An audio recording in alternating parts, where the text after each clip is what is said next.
Yes, Thomas. Now, at least one more death reported just over an hour ago from the state of Uttar Pradesh in a city called Rampur after clashes broke out between the police and protesters earlier today.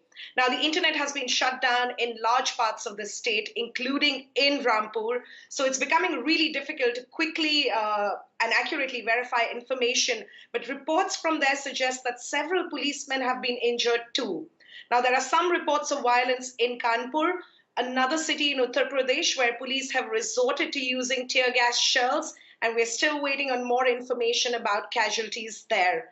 Now, protests are underway in scores of Indian cities, even as we speak, including in places where authorities have imposed a colonial era law that bans assemblies of four or more people. Now, in fact, this law has been imposed on all of Uttar Pradesh, which is India's largest and most populous state with a population of 200 million people. And this is where we're seeing the worst of the excesses, including the death of that 8-year-old boy yesterday in Prime Minister Modi's constituency in Varanasi. Now, as you mentioned, the Prime Minister also met with his cabinet today to discuss the law and order situation.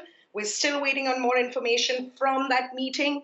The Prime Minister has yet to address the nation, although one government minister earlier today said that the government is going to start a new campaign where over the next 10 days, they will reach out to millions of families to make them more aware about this divisive law and try to quell their fears over it. But it's unclear whether that will be enough to quell the anger that we're seeing on the streets.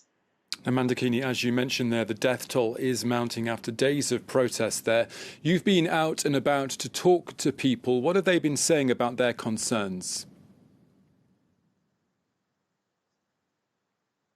Yes, now the use of force by authorities is pushing even more people out onto the streets. They're there to protest against this law, of course, but increasingly also to demonstrate against the brute force being deployed by the authorities. Now, we've been out and about these last few days, including today, and it's becoming clear that these protests are no longer limited to just students or members of the Muslim community. We've met housewives, we've met minors, young professionals, and even the elderly, many of who see this law as an existential crisis, a threat to the secular nature of the Indian constitution.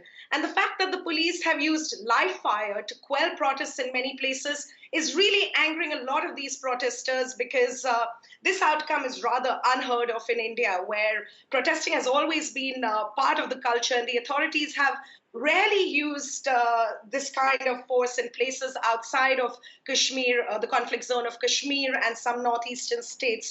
So a lot of anger out there. A lot of rallies are planned for the next few days. And it looks like the government's really going to have to address the situation in order to calm people's fears over this law.